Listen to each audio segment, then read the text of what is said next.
You're here for a masterclass. We're going to learn. We're going to have so much of fun. So once again, a huge round of applause for Maheshwaran G, industry specialist, media entertainment, India and SARC. Come on, Maheshwaran, please. Thank you so much. Thank you. Punyabrota Dasgupta, Principal Solution Architect, Amazon Web Services. A huge round of applause for him as well. So if you are here to learn how generative AI is going to help and scale the startups, I guarantee you that you are in the right room, right? Absolutely, you are in the right room and safe hands, right? My name is Maheshwaran. I am a Principal Solution Architect for Media and Entertainment as an industry at AWS. My charter is to work with all the media houses in India as well as for the SARC regions for all their cloud adoption journey. That's my charter. Here we have Punya as well. Hi everyone. Good morning and thanks for coming in on a Sunday morning. I am also a Principal Solutions Architect based out of Mumbai, and I work with Mahesh, and the core area of interest is to see how AI can solve some of the media and entertainment services problems. Some of them we will discuss today. And thanks again, and stay tuned in for the next 40 minutes or so. Thanks for joining our session. Let's take a moment to understand how generative AI has evolved over a period of time, right? It all started in 2023, right? So that is where it's a year of experimentation. Everybody was trying to understand what generative AI is all about, what can be experimented, what can be really achieved using generative AI. And there were a lot of POCs that was happening across organizations. And POC was also created and probably managed in a right way, where they were trying to identify the impactful use cases, viable use cases, and they were started doing the POC in 2023. So that is how 2023 started. As we move on to 2024, there was a transition from the POC to the production. So whichever was a successful POC, they moved everything onto the production. And that is where everybody started seeing the real world applications coming up, right? And customers started looking up into how do we create a reliability, scalability, and also add some additional data sources to the generative AI to create applications, right? So that is where 2024 was all about. And now that we are in 2025, everybody is trying to see how do we unlock more business value out of generative AI. Now that generative AI has been proven and that it's working for certain use cases, and they want to really spread their wings, identify more business cases and try to derive values out of it, right? And I'm sure in future, generative AI is going to be the integral part of the organization for any type of a decision making, or even to open up or create a new revenue streams for certain organization. So that is how it's going to be there. So if you want to put that in a nutshell, 2023 is like playing with generative AI, and 2025 is like profiting using generative AI. So that is like play to profit, right? So that is the type of a view you get it. If you can go to the next slide. So there are a lot of innovative opportunities as part of generative AI. So generative AI can create a significant business value for your organization. And if you want me to tell, the business values can be broadly categorized into 4 pillars. The first pillar is going to be enriching your customer experiences. It could be a simple chatbot for you, AI assistant for you. And if you want to put me into media context like D2C, how do you create a personalization? How do you create your recommendation? How do you create a conversational type of a chatbots which can enrich the user experience to the user, right? So that's one type of a pillar. It's not limited to what use cases I said, but you get a gist of what the pillar is all about, right? The second pillar is going to be the boosting productivity. It could be it is agnostic to any type of industry as such, but you can use generative AI to create codes, or to create test cases, create a type of a migration code, debug the codes and whatnot, right? So it's going to boost all your productivity in sense, right? And everybody in the organization has started using generative AI to create the codes. And it also has a capability to create an end-to-end code as well. It can create a front-end code, back-end code, everything. All you have to say is what you want. If you are able to instruct it properly, you will be able to get a beautiful end-to-end type of code from the generative AI. And the third one is the insights, right? So insights is very important in the media and entertainment domain, specifically because you will be able to understand the insights of all your content. Say, for example, many broadcasters in India, everybody has a large archival system, but they don't understand what is there in the archival system to generate a value, right? You need to have enriched insights about that particular data to create a value around it. And the generative AI is really going to help you, whether you have an image or a video frames or a audio frames or a documents, it will be able to extract all the information and able to create insights of that your data. So, and it is very, very important because once you understand your data better, you will be able to create a value against that data much, much better, right? And today, all the archival in the country remains in the cold storage, and nobody knows what is there in and how do you create a value around it. And it is really useful. And there are customers who are really experimented in terms of creating insights on the content and also trying to create a type of a content flywheel as well, saying that if there is a trending thing that is happening in the industry, in the world right now, if you have a relevant content in an archival, you can actually discover the content quickly, extract the content, and try to create a channel or a fast channel to create a monetization opportunity, right? And the fourth pillar is going to be the creativity, right? It is more towards the content creation type of a thing. How does the generative AI helps you in content creation, right? It helps you to create images, text summarizations, video transformations, and whole lot, right? It also helps you to generate videos as well.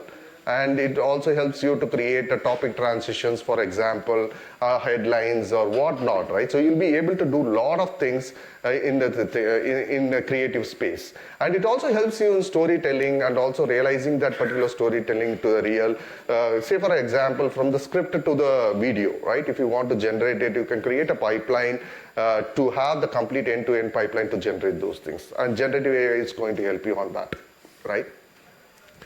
Generative AI applications. We have, as we are working on AWS, we work with multiple customers doing POCs, tens and thousands of POCs, trust me. And I can be very sure that every customers in India or all over the world, they are convinced that the generative AI is going to create value for their business, right? Absolutely. And it is, and I've seen organization which is actually creating a generative AI vision as well as part of their organization, which is very important because they are creating a vision document which is specifically tailored towards the generative AI. But what is happening is that many organizations are only talking about how to use the foundation models. Foundation models, you know about it. By now, you know what is foundation models, what is LLMs and not. So everybody is talking about how do we use LLM, which LLM to be used for use cases. But that's not the way we should look at. Of course, everybody have access to all the fundamental foundation models and also the LLMs. But how do you create a differentiator? Generative AI application is very important. How do you create differentiator? Your data is going to be your differentiator, because your data is going to your IP. And how do you really fuse your data onto the generative AI application to create a differentiator is very important. Your data could be either stored in a storage, it could be analytics data, it could be an external plugin data or whatnot. You will be able to aggregate all the data and fuel it to the generative AI application to make it as a differentiator, which is very important. And now finally, you should also have a governance around the data, because you're creating a data foundation model, a data foundation for all your generative applications. So obviously, you should have a proper compliancy and governance on those content, right? Create a proper guardrails, granular access control to the data so that the generative AI applications be a differentiator for your customers, right? And how do you really fuel this data with your generative applications? There are a lot of builder patterns available. And there are 3 builder patterns that I like to highlight. If you see from the top to down, the top one is the less complexity and less type of an expensive approach, right?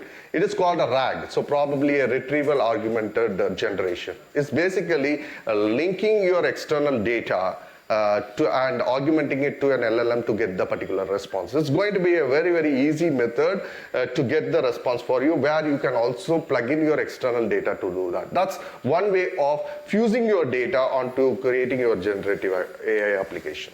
The second one is going to be a fine-tuning application, right? So fine-tuning is very important because you have few labeled data available, and then you create a copy of your foundation model and try to fine-tune that using the labeled data that you have, so that you create your specific domain-related models. This is where the value comes in, right? Which is very important.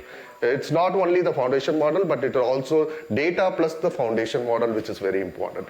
And the third one is to be a continued type of a training. If you see the difference between that, it's going to be a labeled data. In this case, it's going to be unlabeled data. And you can even generate a generalized type of a model or the domain-specific model by fusing your data to the foundation model to create a unique differentiator, right? So that's about the data and the generative AI application. And I'll hand it over to Punya on next slides. Yeah. Thanks, Mahesh. So I think we will take the... Explain that last part. Which one? The last part. The difference between fine-tuning and... Fine-tuning is a labeled data. Say, for example, you have a specific person. So you want to put a label to it, and then you need to fine-tune those data. There are two types of data that you can actually use. One is the labeled data, another one is the unstructured, unlabeled data, right? The third one which we are talking about is the unlabeled data, unstructured data, which has been included to create a continuous type of a pre-training to have a generalized or a specified model for you. So this is different from the RAG part. That's a different RAG part. See, what happens in these two, the difference if you see this, in RAG there is no weightage changes as part of the neural network, right? In these two things, the weightage will change between the nodes. And that is where you create a specific type of a model. You create a separate model altogether and create an inference point to get a business value out of it. Yeah. We will talk are you clear? Okay, wonderful. Thank you so much. Thanks, Mahesh. Hey, with the context being set, let's just try to spend some time on the core theme of the session which we had today. Like, can GenAI help in scaling the media business? So let's split it into the two parts. GenAI, I think it has been more than 2 years now we are talking about. So like coming in the end of November 2022, when we started toying with ChatGPT. It has been a long way. I'm sure you have used to draft an email, maybe the DP on your Instagram or maybe any other place. I think you have used umpteen number of times, maybe building a resume, and maybe for even more serious and more complex applications. So GenAI is a known part. Media business, what is the core part of it? Next one.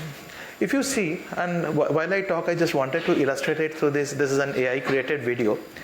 The classic part of the media consumption pattern has changed over the years, coming from the ways of the All India Radio and the Doordarshan, where everyone gets to see the same content. It is now for the same content. So if I say that this is a Chinese doll, that's what my description and narrative is. So if you see that over a period of time, every single audience and across platform and across different points in time would like to consume the exact same content, but in a very different way. And that is what we talk about, this nonlinear growth, we talk about revenue, we talk about monetization, and that is exactly where it happens. As we speak today, we are using GenAI in bits and pieces to make the parts of it happen. Some of it is being done manually and at the cost of the time and the valuable resources. But then the question is, how do you scale? And the reason is, the way to do the trade-off is, even if you experiment with a format with a new package, so shall I put the 9 p.m. primetime serial on YouTube? Will it be a successful model? Shall I put a clip of it on the Instagram? Will it be a hit? You do not know whether your audience will even go there. It's a matter of experimentation. So the cost of failure associated with that experimentation, so that is where GenAI comes a long way. Next slide. So if you see, while across multiple industries and multiple use cases, we have been toying with the capabilities of GenAI. So these are some of the core areas, and you might find repetitive across other industry use cases. You talk about a personalization, recommended systems. Any OTT app you go, the first thing is recommended for you because you watched, and you must have seen it in all the OTT apps that you watch. Monetization, the sheer reason why a business should be existing. Then engaging your audience. Today's audience, as we has been talking for over almost 5-10 years now, they have a tons of choices and much alternatives that they can go to. Why should they come to your platform? Why should they listen to you? So I think that is another part. Then expanding the reach, finding what type of content they would be caring about and what they should be watching and what they should not be watching. Now, at this point in time, and before we talk about the next part of it, one part which my colleague Mahesh also talked about, the classic thought association of generative AI is with creativity. You think about that drawing that cartoon, you think about writing that punchline and everything, but at the same, which is not a wrong thing to say per se, right? But at the same time, we should also keep in mind this generative AI has after all expanded from AI, and these are based on very deep and massive neural networks, correct? So when you talk about a 70 billion model, when we talk about a trillion model, we are essentially talking about parameters which is almost being exposed to an internet scale data. So the good part is some of the, and it's not that we are using AI for the first time, right? So even 10 years back, an ad agency would do a scenario planning. They would also be doing a what-if analysis. So this is not coming out of the blue. The good news is some of the classic implementations, which was done either by hand or by very traditional machine learning problems, and with a very highly qualified people with a very strong academic background, can now be done by the Gen AI. And even if you know more or less how to write prompts, you don't need to have that level of depth in discrete algebra or in higher mathematics or in calculus to solve those same problems. And that is where one of the major beneficiaries come over. So this is the classic, the media life cycle. We can debate that whether this is the right thing or not the wrong thing. You must all be practicing this in some shape and size. You start with a concept, you do a storyboarding, content generation, promo, distribution. But this thing is, see the cyclicity of over here. You have a great idea in mind, or let's say if you're an ad agency or a marketing agency, you have a media brief and you create a promo out of it. So that is the classic and the more perceptual aspect of the Gen AI, that can I create a video, can I create an image, and we will show some examples. Can I create the cartoon out of it? That is one part of the story. Now once you have created, and let's say your show airs at 9 p.m. During the prime time and it still doesn't hit the TRP, what are you going to do about it? Cancel the show, or have it, and that is where the other interesting part comes of it. Just as it can create a content, it is equally good in analyzing a content in every bits and pieces, from the audio, the visuals, from the cinematography, from correlating with, let's say, with the television viewing data, or maybe with the social media data, and we will give a glimpse of it. And that actually gives an input to the production and to your creative team, that when you plan the next season, what should you be doing and what was grossly missing. Next slide, please. So this is, first we talked about the storyboarding. You all know about the popular web series that came based on Harshad Mehta's life. If you search on the Google images, on the free database about so this is barely the few images you see of him. So this is from the 90s and this is all you get. Now if I have to do a storyboarding, and when I'm just planning out, let's say, on the story, how can I use AI to actually give a more visual of the scenario? And I will show a very few simple examples over here. Can I fine tune a basic stable diffusion model and just to get that what the particular scene will look like? So this is based on the barely 15 to 20 images which were available on the net, and that also fairly low resolution, some 30 KB, 40 KB kind of images. So this is what we were able to produce and generate the storyboarding. Traditionally, the great directors, the art director will do a pencil sketch, but can I use UI to do a more realistic, the stills or how the show will look like? Next one. So this is should be a familiar theme, the great R.K. Lakshman. He's no more here, and the point is, can you replicate it? Because the artist is no longer alive. However, so I actually, maybe many of you also have that book. The works of R.K. Lakshman is being published as a book. So I took the book, scanned the pages, and I fine-tuned a model. Can you pick up that style of art? Or can you pick up this particular style of art? And this is all modern news, like BMC demolishing a building, or maybe saying that it has to be written in Marathi, or any of the current issues. So an AI model, can you recreate that magic? Can you recreate that art? So it is able to exactly pick up that same style of the art that he would have possibly drawn, and with let's say 30 or 40 images, and it picks up the art. You pick up a current story, you pick up a tagline, add a sarcasm part, and you can probably recreate that old magic. Likewise, again on the creative part. So on the creative part, so this is more on the images part. So on the text to video, this is still an emerging part as we speak. So essentially, if I have to give a daily horoscope, can I do to be on the safer side? Because still on the facial features, we do see inconsistencies. We still do see that there are the deviations. A safer side is to basically stick on the infographic. So that is infographics, and this is more of like a storytelling on a narrative if you have to create a promo. This entire video, the snippet which you just saw over here, was generated, on AI. Okay, it's a short snippet. We can go up to 6 seconds, 30 seconds, 2 minutes, and end to end. More importantly, if you see, and the importance of seeing GenAI holistically. So many of us have entered the world of AI with GenAI. But what you also have to remember that AI in itself has a long history. So if I could have shown you that original image, the face, I am trying to narrate one particular character, one personality. So the face doesn't look like that. So after I generate the video, there are traditional ML techniques available which will enable me to basically do a neat face swap on a frame by frame basis. So when I do the face swap with the character and with the face which I was looking for my character and use the video generated, amalgamating the traditional machine learning or the deep learning with the GenAI, I get the complete picture. So when you adopt GenAI, don't look at it like as an individual island.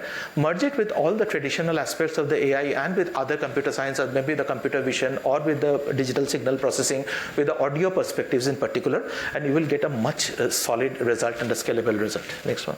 So I will again hand it over to Mahesh. So we promised that we would just keep it to a lot of the demos which you can see and how you can apply. So he has some of the cool demos he would like to show. I will again come back for the content analysis and the insights part of it. But till then, over to Wonderful. Mahesh. Thank you, Punya. Yeah. So I don't know how many people are from the live production. Any hand raises, live production? Good, wonderful.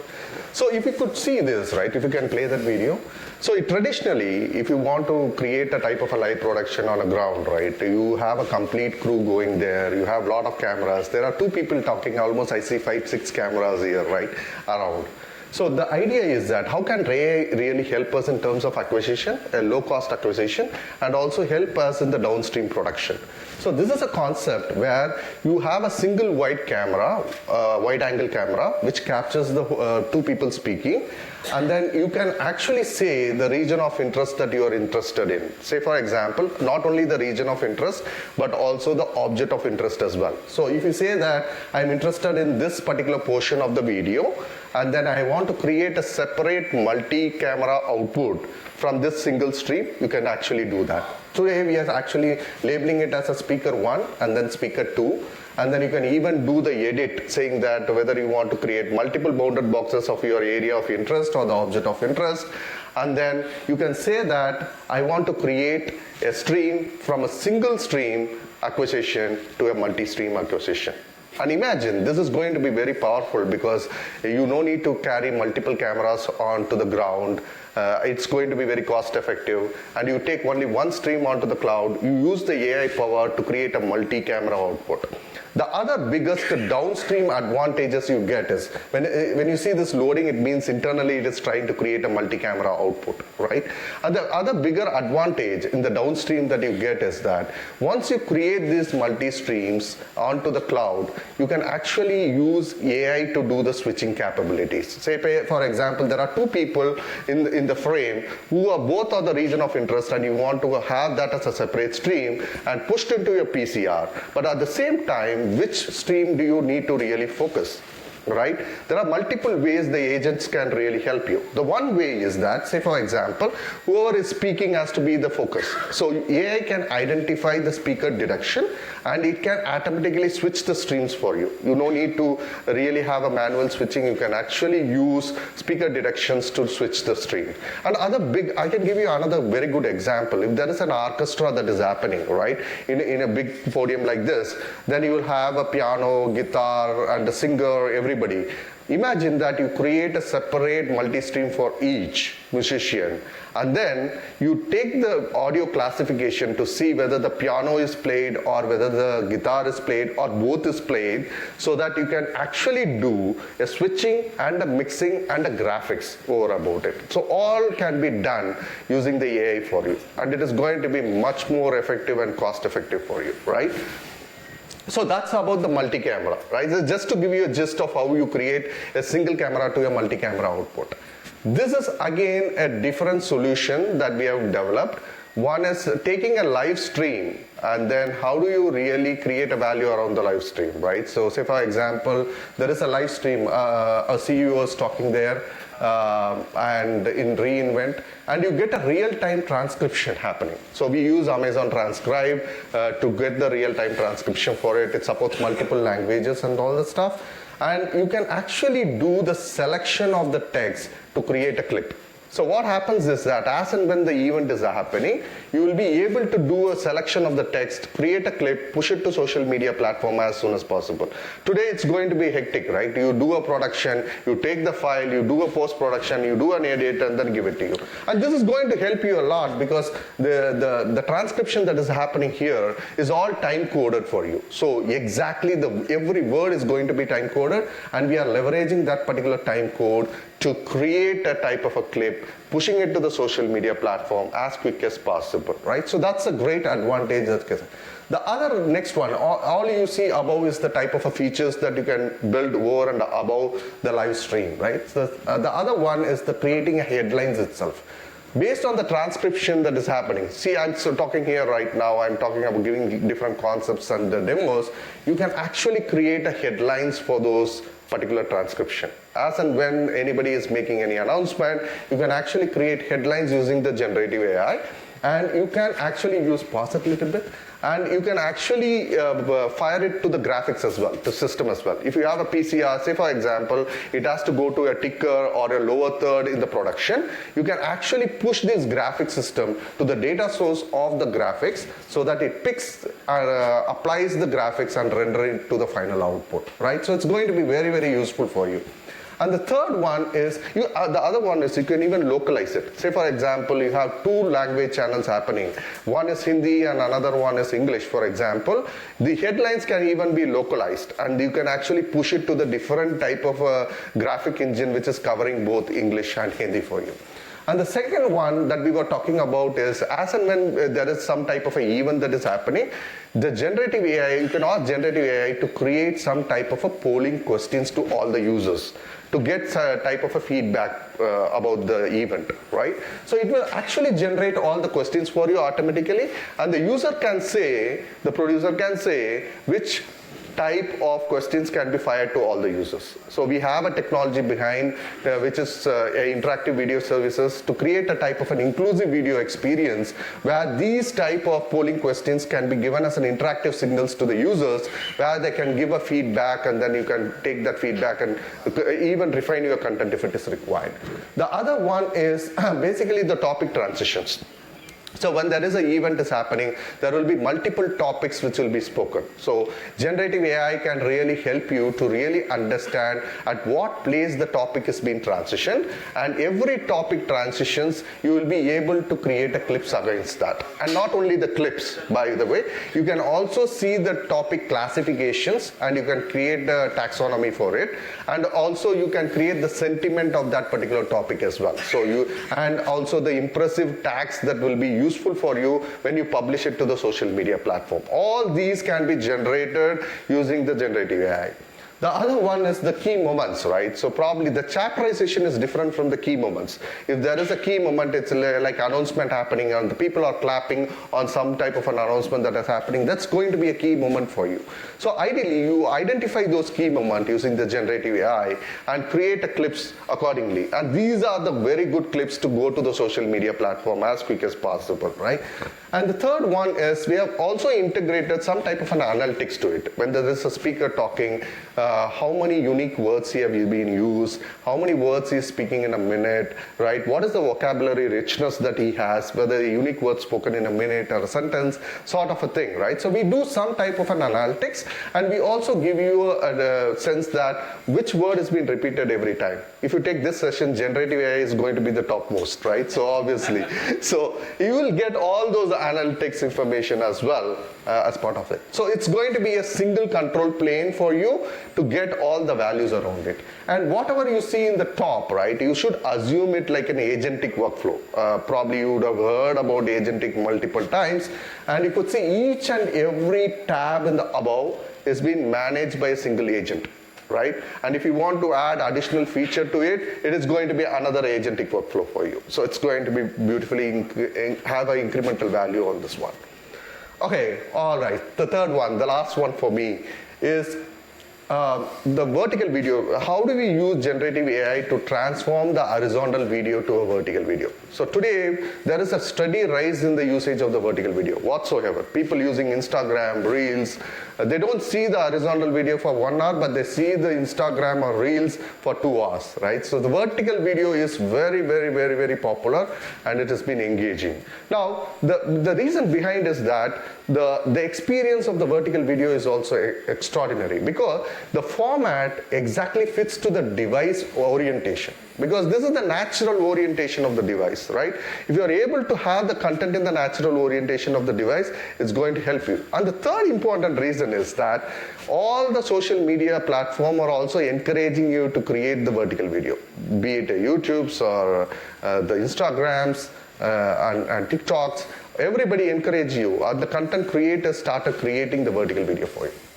Now, how do we use AI to convert the horizontal video to a vertical video? It's a very challenging space, because you have to reframe each and every frame to be reconstructed based on the region of interest that you see in that particular frame, right? Say, for example, if there is a podcast that is happening, right? There are two people sitting each nearby and talking, right? What would be the region of interest? Person is going to be the region of interest in that type of a genre, right? Whether you will be able to fit both the people in a single 9:16 in a vertical video, not possible, right? So it's very difficult. You can't make it center as well, because you lose the subject there, right? So you identify the region of interest through the AI and try to fit that in the vertical video. So for example, you could have seen here, the two speakers would be stacked, one at the top and one at the bottom. Don't ask me if there are 4 or 5 users in the news channel. Obviously, you can create your layouts and create that type of an output that is required. But can you apply the same logic for different genres? Not exactly, right? But say, for example, if you want to create a vertical video for sports, the region of interest or the object of interest is going to be different, right? Say, for example, in this soccer, object is the region of ball is the region of the interest, and it's not the person, right? So you actually track the ball and then try to create a vertical video for it. And it's going to be different for for events it's going to be different. For sporting it would be like basketball, it's very, very tough to get a vertical video very smoothly. The bigger challenge that we have actually solved is that when you are trying to crop these single frames, to get a complete vertical output, there is always a type of a shift in the cropping that happens, and there will be always a jitters or strobing in a video once you create it, right? And we actually have mechanisms like temporal filtering and others to smoothen that particular process, to give a smooth transitions. And we also provide a high frame. We have algorithms built in, be it a motion score or scene change detections, to be attributed inside to have a high speed frame processing, so that this can be applied for the live verticalization also. Say, for example, there is a horizontal production that is happening right now. You can take that live stream and create a vertical video for you. So it's going to be amazing, because you don't need to have a separate production for the vertical video, right? And you can also have LLM integrations, so generative AI complementing the whole vertical video. Say, for example, in some cases, if you proportionately change the height and the width of the video, you will get a type of a letterboxing in the vertical video, right? How do you fill this letterboxing using generative AI to make it much more, give a better experience to your user? Say, for example, you can actually create a headlines, you can create a type of synopsis of what has been spoken, or you can even create a illustrative images to represent what has been spoken and all that stuff. So you can create a very, very interactive, inclusive, better experience vertical video using the AI. Right? So these are some of the demos you could see. And if you are interested, you can come to AWS booth. We have all these demos also available in real time, and have a look into it. And word to you, Punya. Thank you. Now, this is the other important part of the Gen AI, which I was talking in the beginning. And I would like you to, as at least one key learning, take it away. Do not use Gen AI, or do not limit the use of Gen AI only to the creativity part. This is the analysis part. As I said, you have a television series running, and let's say the show is not performing so well, maybe at least within your TG it is not doing too well. What are you going to do about it? So using the same LLM models, it's basically on the classification and the reasoning tasks. So that is why it really exceeds. And this is not about creating, like a fancy graphics or a cartoon picture, as I was talking about earlier on. So for example, as you know, the BARC rating, which we have in this country, like is from the audience measurement perspective, it's in a 1 minute rounding, so which we call as an AMA or average minute audience. I mean, basically summing up both the reach and the frequency also. Now, from that metric perspective, can I split a 22-minute episode into by a minute occurrence? Let's say, so for the previous. So basically, then let's say for one particular television show. So for example, who were the protagonists? Okay, maybe this is my lead character. Was that person even present? So out of the 22 segments, if let's split a 22-minute content, maybe let's say a significant percentage never had the protagonist. Maybe the scenes were too busy. There were no close-up shots. Can I also detect that was there a punchline in the every dialogue that you spoke, or it was just a vanilla piece of information you were giving out? More importantly, because in this country, and let's say maybe also let's say for the Latin content is the second one which I know, or the Spanish content for that matter, it's very heavily loaded on emotion and the variations of emotions per se. So we are not in this country, I mean, for example, in the prime time, if you see, we are not much into this action and documentary and crime stuff. So if emotion is the key part, can I do a thorough analysis across a period of time, across all the protagonists, that what was the emotion which was being portrayed and what was the overall scene messaging that I had? And also this is just only for 1 minute. So across a length of 22 minutes, was there an element of monotony? Can I go ahead and analyze that what can be the particular reason why the TRP failed somewhere? Next slide, please. So this is typically, I mean, as a sample would be, let's say between your paid audience and the viewed audience, this is a very simple plot that you would be probably getting from by plotting your AMA data, like for any random show on any particular day. And the last part, what I would also like to talk about, is essentially, now you basically bring these two worlds together. What we are not going to talk about here is like how we can also integrate the social media data. I mean, basically, let's say the social listening or the social sentiment analysis as we talk about. So if I just use a very traditional machine learning model, as I was saying, so for example, you can use let's say we use the decision tree or an SVM or any other traditional models which would not need a super expertise in the mathematics on the higher mathematics for that matter. I can actually do an analysis of across them in how the show performed and how the viewership, and let's say within one TG, let's say I talk about the HSM, the Hindi speaking market, that how it changed across the length of the show. And then that you can, even if this is hard for you to interpret, this is what the model will basically split it out for you. Oh, by the way, the good part is like you don't even need to know decision tree yourself. You can actually have an LLM basically solve and there's the tree for you. Okay, the classical machine learning. Even if you are struggling, let's say to interpret this, that what does this even mean, like you can actually have a large language model, which we did on Amazon Bedrock. The others will do the same thing to actually give you an English narrative, what it thinks the main reason. So I can say that every time I saw the protagonist was there for at least 1 minute or 2 minutes, every time there was a punchline, there was a spike in the TRP and vice versa. So I think that is the type of analysis, and this eventually over a period of time, this is a mere correlation. When you do for one episode, do it for 6 months across a season, you find a causation that why is your show working or why it is not working, and that can be a total feedback loop. Remember the value chain slide I was talking about? So then that is where it's a feedback loop to your production, that for my target market, this is what it works and this is what it doesn't work. And that basically, I mean, the point being, like while you see a lot of exciting features, you can talk about the Ghibli art and everything else, which is very cool things, but to adapt it to a business, a holistic view, and across both the generation and the analysis and creating the complete feedback loop is necessarily what will make the business success. So I think just one last thing before we say that this is all the fancy and the interesting part of it, and while we can talk in details, no matter which technology, which platform, which service provider, and even you can choose to build your own, also be aware of the balanced part of it. So for example, there are multiple ways, right? You can either avail it as a multiple managed service, like let's say the GPTs of the world, all the leading cloud providers of the startups. You can build on your own. I mean, if you do have funding or want to build something very niche, so that is one. The second part is while we talk about fine tuning, being respectful of all the guardrails and the security perspectives, correct? So for example, I mean, are you not infringing into someone else's copyright? That is something to be looked at, and maybe also probably, I mean, being over imaginative or ending up in giving a hate speech or something which is not even intended. So I think balancing out between all these multiple parts, from the security, from the cost perspective, and I mean how you are actually optimizing, and what is your end goal in mind. Is it expanding the reach, or is it like about increasing on the monetization? Be aware of that. So that is where we talk about the last slide, maybe if we can talk about, so maybe the 3 different perspectives. So if you are very sure of where you are going to build, you can use the bottom service, use a powerful compute, talk about the GPUs, talk about the neurons, talk about all the infrastructure level. You talk about the Amazon Bedrock. It's basically a completely managed service. I mean, it's not about hiring a large team of AI experts.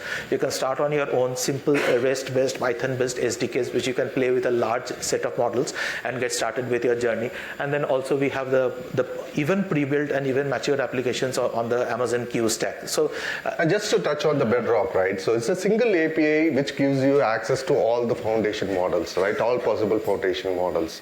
So what happens is, if you have a single interface, it's going to be very agnostic, so as part of your application.